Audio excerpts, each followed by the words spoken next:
this on TV.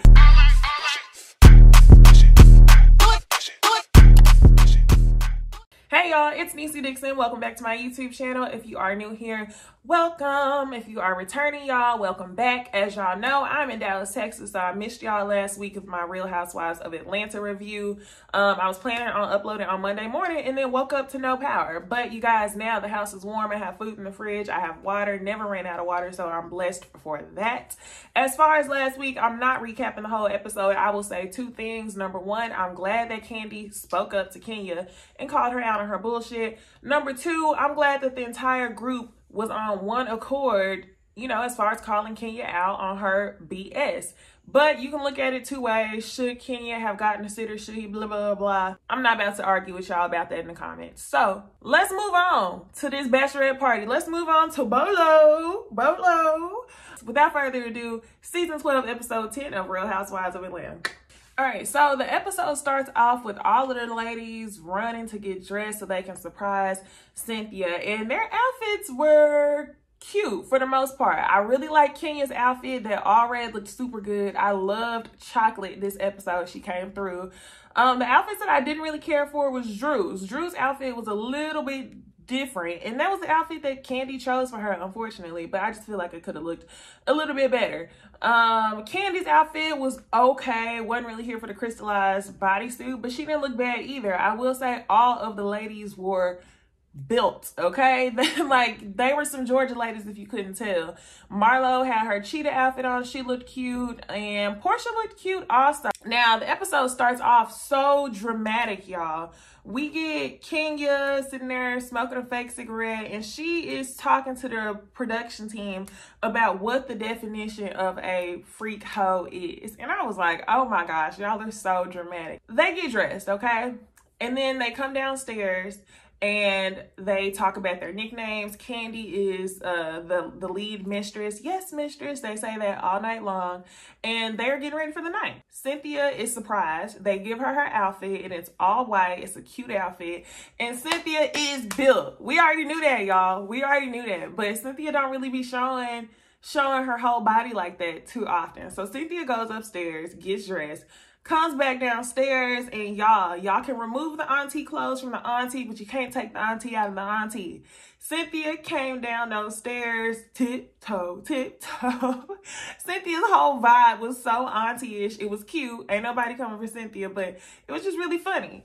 Another thing I will say is shout out to Kandi, because Kandi is the best party thrower. If it was not for Kandi this episode, this whole trip would have been so boring. Kandi then got the $4,000 in ones for the ladies. She ordered Bolo to come out, and Kenya couldn't really even get the girls' food. The other thing that I missed that I really wanted to call out is I really didn't know how far this episode was gonna go into like a true bachelorette party until I seen them pull out that vibrating remote and put it in Cynthia's outfit. I was like, I swear y'all, all night I was like, ooh. But whenever it actually got to the Bolo scene, well, when I say Bolo scene, whenever it actually got to the stripper gate, which is the alleged threesome between Portia, Tanya, and Bolo, I thought that we would see a little more, but I guess not. So I was like, okay, we're going there. They had the remote. Then Kandi walks all the ladies outside and says, I have a gift for y'all. And Bolo's in a cage. And nobody was as excited as Portia. Portia follows this man on Instagram. She been ready for Bolo. She all over the cage. She asking Bolo, do you need me to help you get out the cage? And you guys, Bolo was the sight to see. I was actually surprised at all that they showed.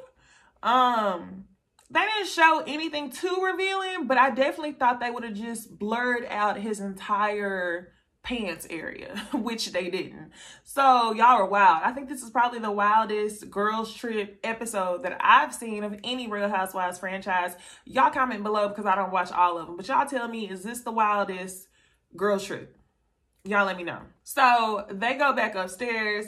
Drew is making comments about Bolo. She was like, oh yeah, you know, I'm ready for Bolo, but we still don't know where Ralph was when he was in Florida. So Drew is like, it's fair game. I'm gonna do what I want to do. And I was like, oh my gosh, do you want to say this in your confessional? Because you're gonna have to go back home to your crazy husband with the video footage and watching you in the house and everything else. So do you want to do that, Drew? Now, you guys, we come back upstairs and Portia is all up on Bolo. All the ladies are really here for Bolo. Kenya, those eyes, or should I just call her Chocolate? Y'all know who I'm talking about. Kenya was ready, okay? All of the ladies were just amazed. It was crazy. So they're throwing ones. Cynthia again, acting real auntie-ish, threw a couple dollars, is acting real frugal. Girl, you have $4,000 in ones. Make it rain, not drizzle. So once he was kind of towards the end of his performance, Portia walks up to him, and of course she like seductively walks around him. She stands in front of him, presses her body up against his, and I was like, oh my gosh, this is too much. So nonetheless, I think it was a super fun trip. It was just awkward for me. This is something that I feel like people don't usually share.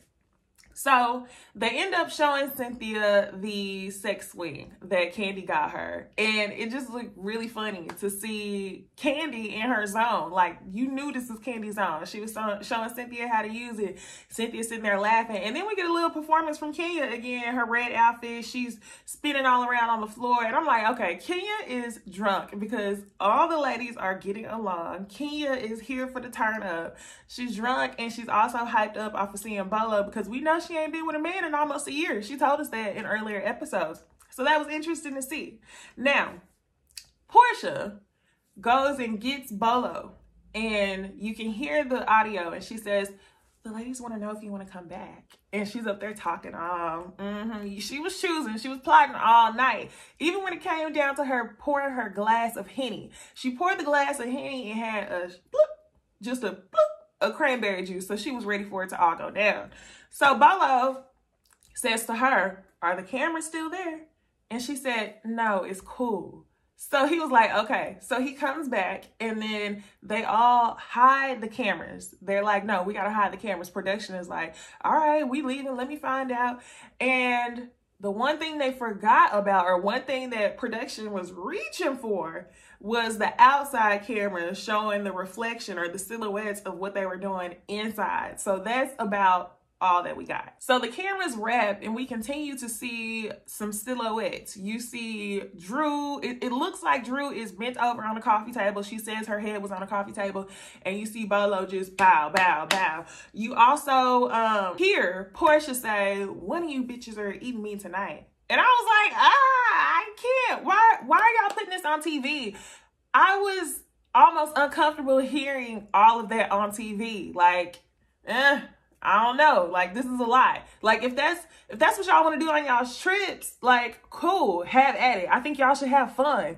But if I was uncomfortable seeing it on TV, I can only imagine how pissed I would have been if I was Portia and Tanya. But we'll get to that.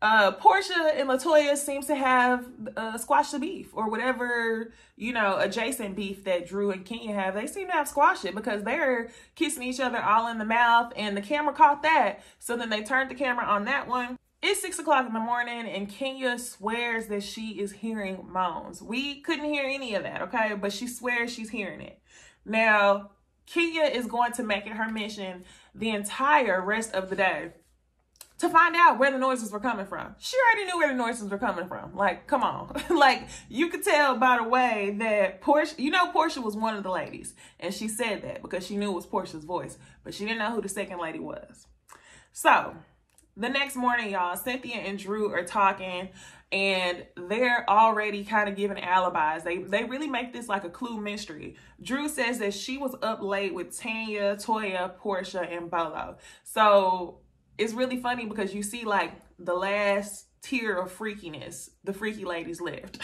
So I would have to say those were the top 4 freaky ladies. You get Portia, Tanya, Drew, and LaToya. So everybody else had went to sleep. And Drew didn't really say anything too crazy, but Cynthia and her both talk, and Cynthia's like, oh yeah, I'm telling Mike. And Cynthia's like, are you gonna tell Ralph? And Drew's like, yeah, we're honest women. We're gonna tell them. In another part of the house, the ladies are talking in the kitchen. We see Candy, Kenya, Latoya, and Shamia, I believe.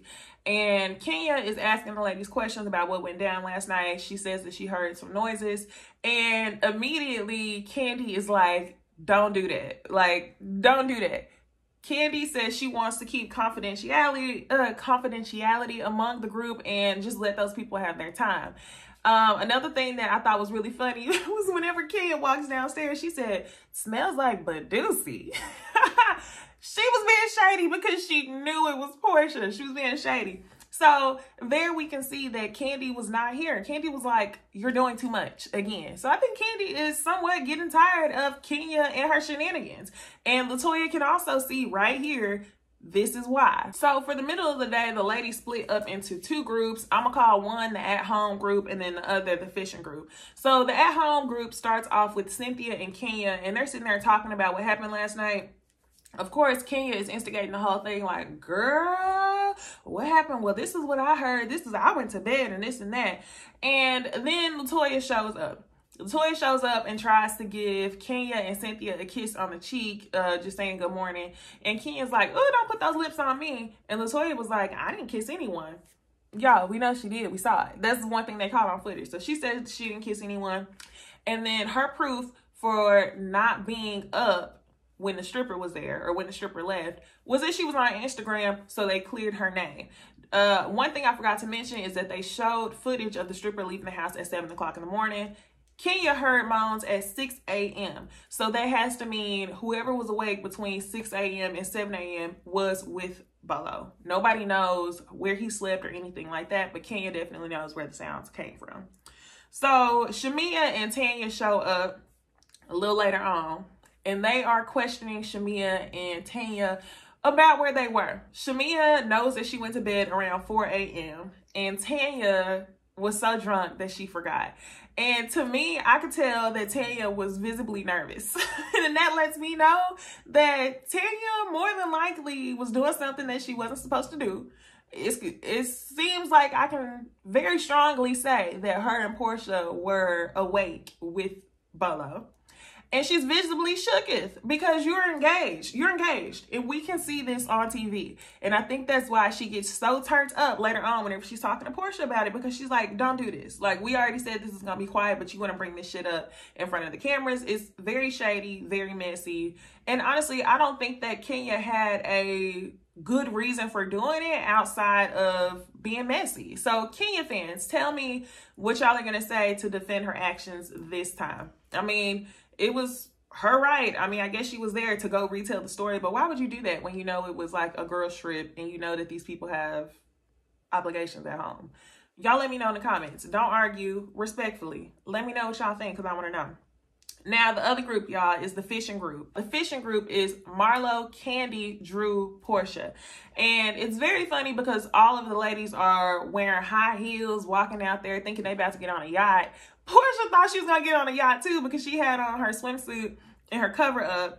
Come to find out, it's a fishing boat. So they take their heels off and they go out into the water and Marlo catches a shark, y'all. It seems like they have a really good time and the whole strippergate situation is kind of behind them until they get to the house.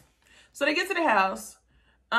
Kenya, Candy, and Toya are talking and Kenya brings it up again, asking in the same situation. I looked down the hall. I heard it coming from this way. They were in an open room. And Candy says, why are we still talking about this? In Candy's confessional, she says, so really you made your baby wait 45 minutes? No, for real. That's a good point because you kept talking about how you needed a village and that, you know, you were a single mom and that you had to bring your baby on the trip and your baby needed you and all this other stuff. But you made baby Brooklyn wait 45 minutes so you could hear all of the moaning the whole time. Make it make sense. So good point, Candy, okay? Now, next, y'all. Cynthia and Marlo get together and Cynthia is hoping that she can bridge the gap between Kenya and Marlo. So they go down to Kenya's room and they have a discussion, and honestly, it's exactly what I thought. That comment that Marlo made about Kenya's mother 4 years ago, how many years ago was that? 4 or 5 years ago? that still hurt her. So I'm thinking in Marlo's mind this whole time, she was just playing tit for tat. But for Kenya, it was war every single time after that. So I think they were just in two different spots. They both apologized to each other, and then all of a sudden they were cool. So I'm not even going to say I'm upset with it. I'm glad that Marlo and Kenya can actually get along.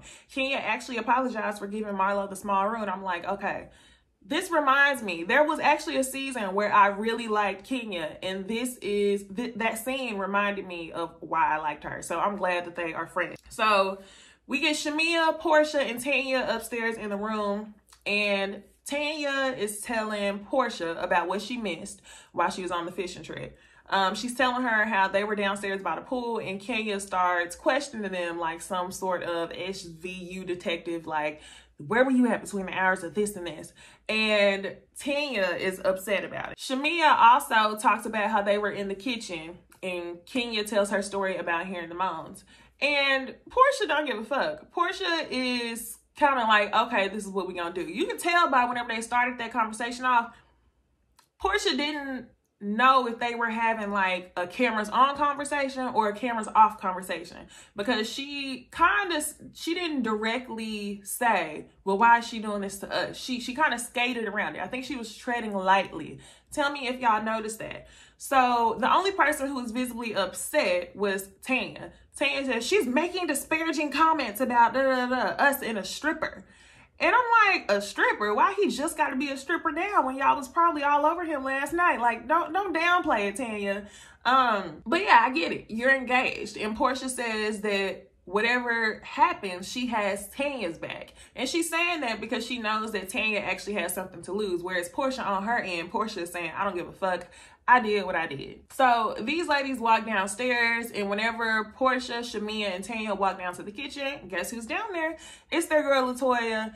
And I'm saying their girl now because now all of a sudden Latoya can see the light. It must have been the lips of peach juice that kind of opened up her eyes and allowed her to see some of the stuff that Kenya does. So they asked her, like, do you see like what we're talking about? And Latoya actually says, yeah, I actually see what you're talking about. You know, Kenya took all what happened last night and is trying to ruin our good time.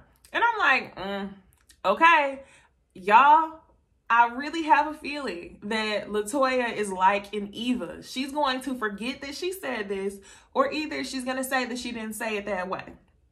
We'll see, y'all. So yeah, they're cool now. And Portia says that she has hope that Latoya is actually seeing the light, but we'll see. So now it's time for the crawfish boil. All the ladies come downstairs, and we get to see Marlo and Kenya making their grand entrance together because Jesus fixed it. So yes, I'm happy about that friendship, but one person who is not here for the nonsense at all because she knows that Kenya's been starting shit is Portia. Tanya obviously isn't here for it, but Portia is ready to turn up. Y'all know how Portia rides behind her friends. I don't even think Portia's more so upset that Kenya is kind of insinuating this about her. I think that she's more so upset because she knows that Tanya has something to lose. So it could go a multitude of ways, okay? You could say that Kenya shouldn't have been spreading those rumors, or shouldn't have been kind of investigating so hard. You know, you go digging for dirt, you get your hands dirty, and she knows that. She wanted to expose them on camera. That's the way I feel about it. You can say she's wrong for that, or you could say that Portia definitely couldn't have been wrong because Portia's single, okay? Portia's single, and next, you could say that Tanya was wrong because she's engaged. What do y'all think? What happens at a bachelorette party stays at a bachelorette party? Comment below and let me know your thoughts. Y'all, tonight I will be on the Monday night panel with Scotty by Nature. And until then, I will see y'all later on. Bye.